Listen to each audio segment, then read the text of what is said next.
안녕하세요. 서상규입니다.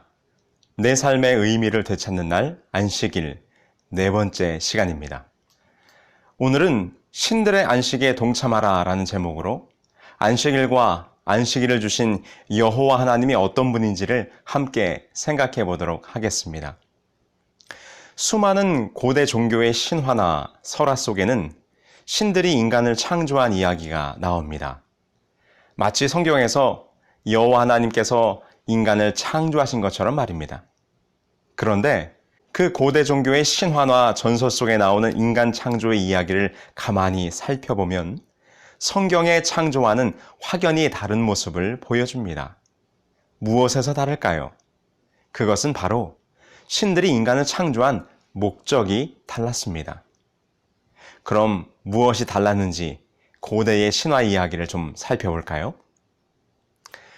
고대 그리스인들이 문자로 남긴 최초의 작품 중에 기원전 750년경 헤시오도스가 기록한 서사시인 신들의 계보라고 하는 기록이 있습니다. 이 신들의 계보 560-612행에 그리스 신화의 인간 창조 이야기가 담겨 있는데 그 이야기의 대략은 이렇습니다. 아주 오래전 무서운 괴물들인 타이탄들이 올림푸스의 신들을 대항하여 반란을 일으켰습니다. 그러나 그들은 그 전쟁에서 패했고 지하세계인 타르타루스에 감금되게 됩니다. 그때 프로메테우스와 에피메테우스는 올림푸스의 신들에 대한 반란 전쟁에 참여하지 않았기 때문에 감금되지 않았고 신들은 이들에게 호의를 베풀어 그들을 대신하여 노동할 인간의 창조를 허락하게 됩니다. 그래서 프로메테우스는 진흙으로 인간의 형상을 빚어 만들게 되는 것이죠. 흙으로 빚어 사람을 창조했다는 부분은 성경의 이야기와 매우 비슷하지요. 그런데 여기서 인간을 창조한 목적이 무엇이었습니까? 네, 신을 대신하여 노동을 시키기 위해서 인간을 창조했다는 것입니다. 이것이 그리스 신화의 이야기입니다. 자, 그렇다면 고대 근동의 신화 속 인간 창조 이야기는 어떨까요? 인간 창조에 관한 이야기로는 가장 대표적으로 1849년 어스틴 헨리 리아드가 발견한 에누마 엘리시를 들 수 있습니다. 이 에누마 엘리시의 6번째 토판 중에는 다음과 같이 인간 창조에 관련된 이야기가 등장합니다. 함께 보실까요? 마르둑은 신들의 말을 들었다. 그는 지혜로운 일을 하고자 하는 마음을 먹었다. 그는 입을 열어 에아에게 말했다. 그가 마음에 가진 계획을 그와 상의했다. 제가 핏줄을 묶어서 뼈를 만들 것입니다. 제가 룰루를 만들 것이고 그의 이름이 사람이 될 것입니다. 제가 사람을 만들 것입니다. 사람에게 신들의 노역을 감당시키고 그들로 쉬게 할 것입니다. 이 에누마 엘리시에서 묘사하고 있는 인간 창조의 목적도 동일합니다. 신들을 대신할 노동력을 확보하여 신들에게 안식을 주기 위함이었습니다. 다시 한 번 더 에누마 엘리시를 살펴보면 마르둑과 에아의 협력으로 인간이 그들의 계획한 목적대로 지어졌음을 다음과 같이 노래하고 있습니다. 그들은 그를 묶고 에아 앞에 붙들어 세웠다. 그에게 처벌을 내려 그의 피를 흘렸다. 그의 피로 그가 인류를 만들었다. 그는 그들에게 신들의 노역을 감당시켰고 신들을 쉬게 했다. 지혜로운 에아가 인류를 만든 후에 신들은 그들의 노역을 그들에게 감당시켰다. 이 일은 생각을 초월하는 것이었다. 느딘무드는 마르둑의 기교로 창조를 수행했다. 이처럼 각 문명 속에 등장하는 인간 창조의 이야기를 보면 인간을 창조한 신에 대한 설명은 달라도 신의 멍에를 대신 지우기 위해 인간을 창조했다는 인간 창조의 목적은 매우 유사합니다. 이렇게 메소포타미아의 신화에 따르면 인간의 노역과 쉼이 없음은 지어진 운명이었던 것이죠. 결국 인간은 왕의 모습으로 하강한 신을 위하여 죽기까지 충성하는 운명을 갖고 왕의 명령에 의해 죽도록 일하며 왕을 섬기는 삶을 살아야 했던 것입니다. 다시 말해서 고대 근동 지역의 모든 문명 속 사람의 운명은 그저 노동하는 삶, 쉼 없는 삶을 살아가도록 만들어졌다는 것입니다. 이런 신화와 사상에 400여 년간 젖어있던 이스라엘 백성들에게 그들이 알아왔던 애굽의 신들과는 전혀 다른 말씀을 우리 여호와 하나님께서 그들에게 주시는 것입니다. 안식일을 기억하여 거룩히 지키라. 엿새 동안은 힘써 내 모든 일을 행할 것이나 일곱째 날은 내 하나님 여호와의 안식일인즉 너나 내 아들이나 내 딸이나 내 남종이나 내 여종이나 내 가축이나 내 문 안에 머무는 객이라도 아무 일도 하지 말라. 이는 엿새 동안에 나 여호와가 하늘과 땅과 바다와 그 가운데 모든 것을 만들고 일곱째 날에 쉬었음이라. 여호와께서 모세를 통하여 주신 십계명의 네 번째 계명 안식일 계명입니다. 그런데 하나님께서는 이 안식일 계명을 통하여 이렇게 말씀하시는 것입니다. 안식일이 되면 일을 멈추고 쉬라는 것입니다. 여러분, 이 얼마나 놀라운 말씀입니까? 그들이 이전까지 살았던 애굽이라는 곳에서는 모든 인간은 그들을 창조한 신들을 위하여 평생을 죽도록 일했어야만 했는데 이제 그들을 그 애굽에서 구원하신 여호와는 제7일 안식일에는 모든 일을 멈추고 쉬라는 명령을 지금 주시는 것이죠. 그런데 그 안식일에 쉬라고 하는 근거가 무엇이었습니까?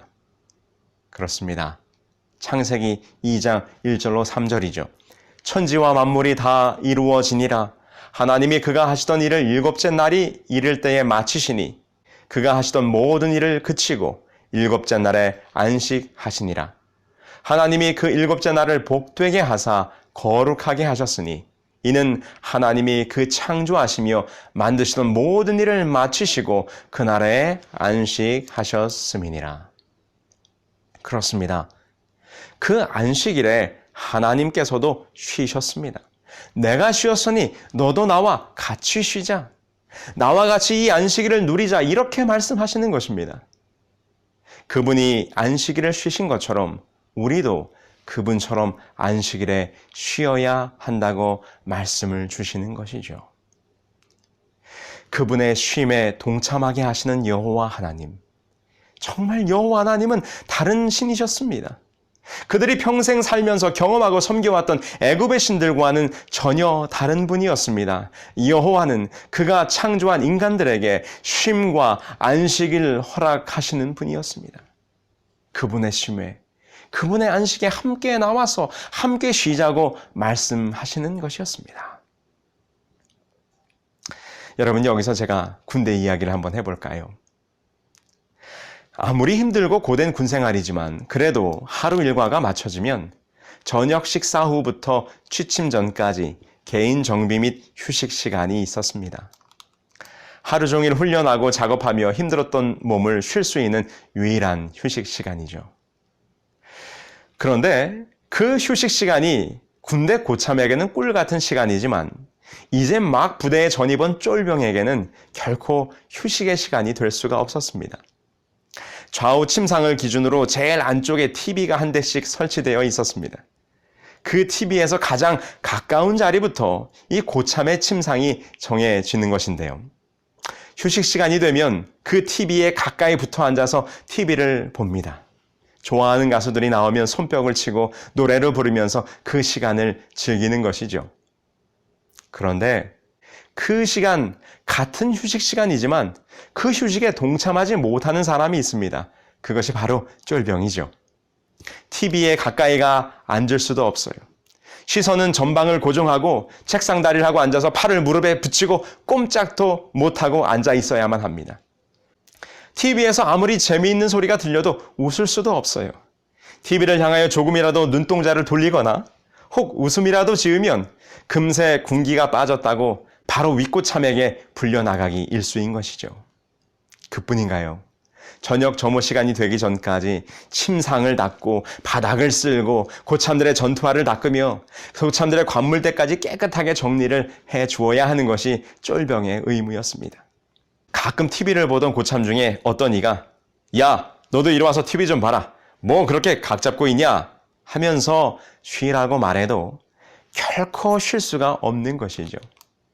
간혹 갓 들어온 아무 눈치 없는 신병이 그 고참의 말대로 TV 앞에 바짝 앉았다가 큰 코 다치는 경우를 본 적이 한두 번이 아니었습니다. 군대에서의 저녁 휴식 시간은 고참에게는 꿀 같은 시간이지만 쫄병에게는 결코 쉴 수 없는 고역의 시간인 것이죠. 쫄병들은 고참들의 휴식에 동참할 수가 없었습니다. 나중에 고참이 되어서야 그 휴식을 누릴 수 있는 짬밥이 되는 것입니다. 여러분, 이와 같이 고대 근동에서는 특정 신과 왕 같은 특수한 신분에 있는 자들만이 안식을 취할 수 있었습니다.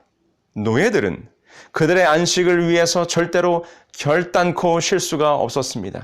그런데 지금 여호와는 모세를 통하여 그렇지 않다고 말씀해주고 있는 것입니다. 왕이나 신만이 누릴 수 있었던 그 안식이 이제 모든 백성의 것이라고 하나님께서는 지금 십계명의 안식의 계명을 통하여 말씀해주고 있는 것이죠. 창세기에서 언급하고 있는 인간의 창조와 안식은 전혀 다른 것이었습니다. 여호와를 쉬게 하기 위한 노동하는 존재로서가 아니라 여호와의 안식을 같이 누리는 존재로서 인간을 창조하셨습니다. 그래서 안식일은 여호와의 안식에 동참하는 것이고 여호와의 창조와 완성의 기쁨을 함께 누리는 축제의 날이 될 수 있는 것입니다. 안식일 계명 속에 나타난 여호와 하나님의 모습은 이 세상의 우상들과는 전혀 달랐습니다. 당신이 창조한 인간들을 얼마나 사랑하시는지, 우리들을 얼마나 아끼고 살피시는지, 얘들아, 와서 좀 쉬어라. 얼마나 힘들었니? 어서 와서 나의 안식에 함께 하자꾸나 라고 우리를 초청하고 계시는 것입니다.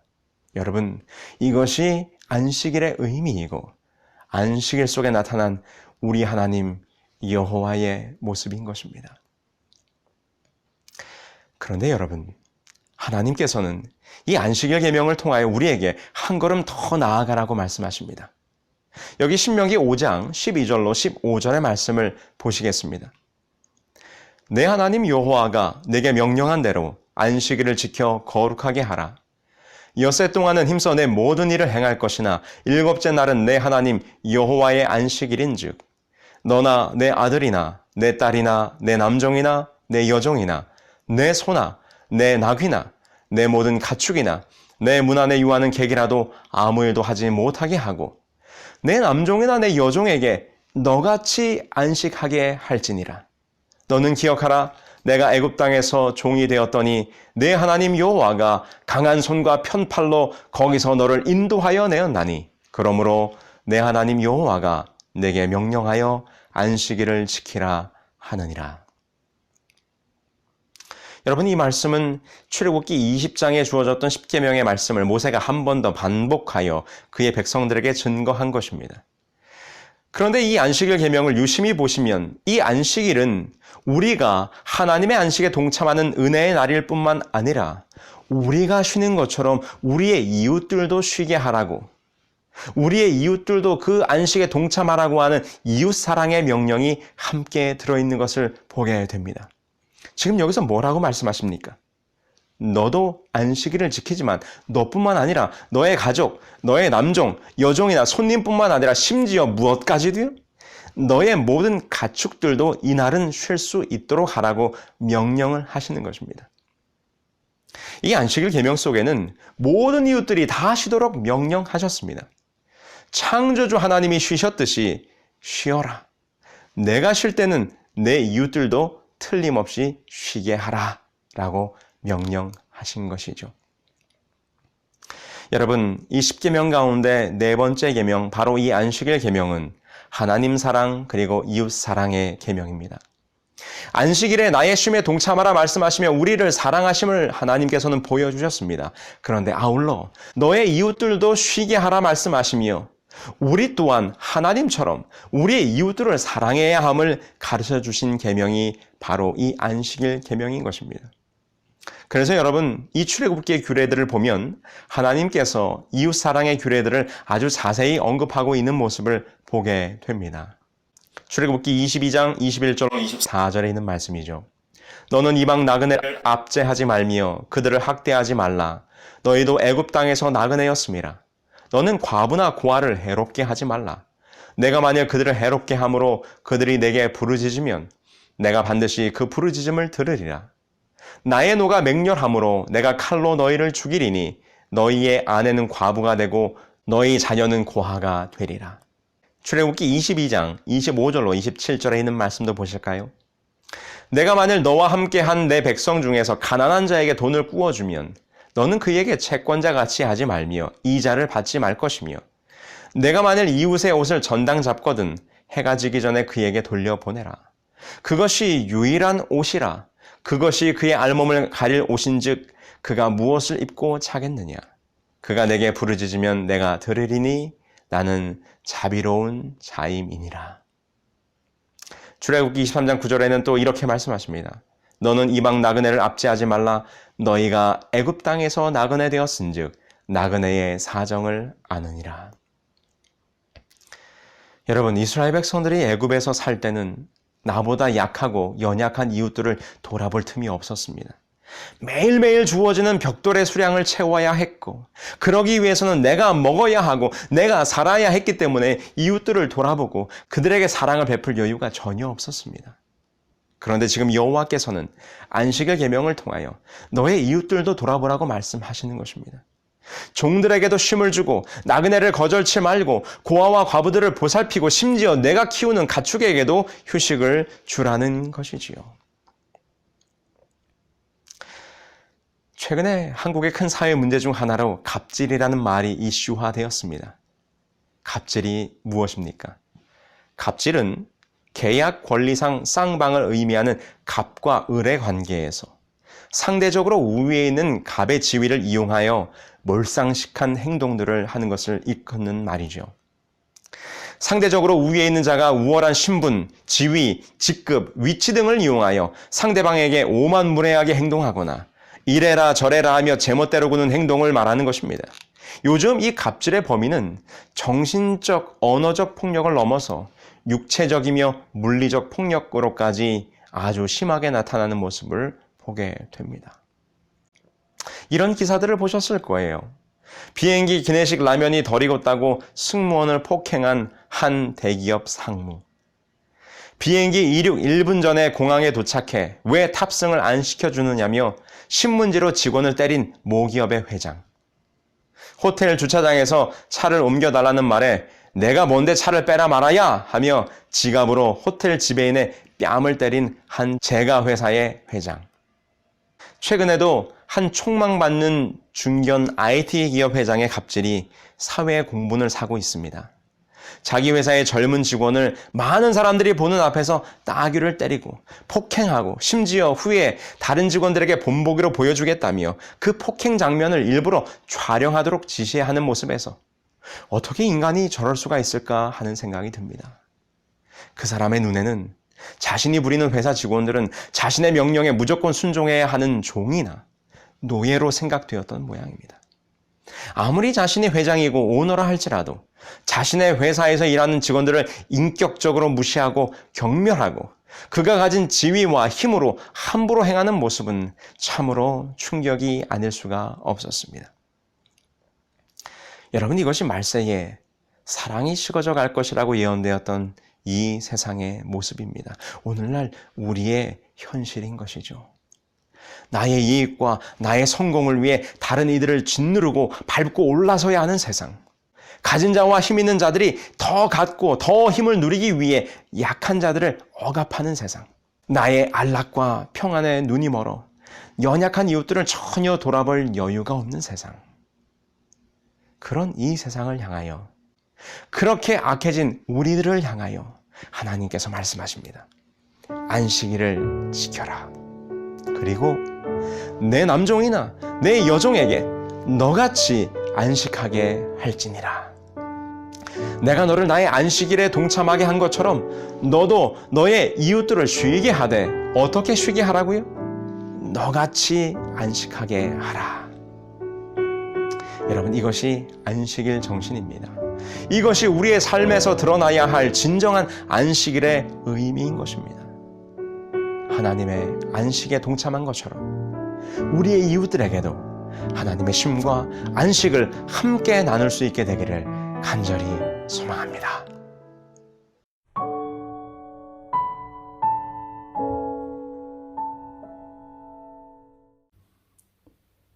하늘에 계신 저희들의 아버지 하나님, 일주일 동안 이 죄악 세상에서 힘들고 어려웠던 저희들을 부르사 나의 안식에 나와 함께 쉬자고 초청하여 주셨으니 참으로 감사합니다. 주님의 안식일에 부르심받은 이 귀한 은혜와 특권, 저희들만 누릴 것이 아니라 우리의 가족들과 우리의 이웃들과 우리 주변에 있는 모든 사람들에게 이 안식일의 의미를 그들과 나누고 그들과 함께 하나님께서 주시는 참 평안의 안식일을 함께 누리는 우리 모두가 될 수 있도록 인도하여 주시옵기를 예수님의 이름으로 기도합니다. 아멘.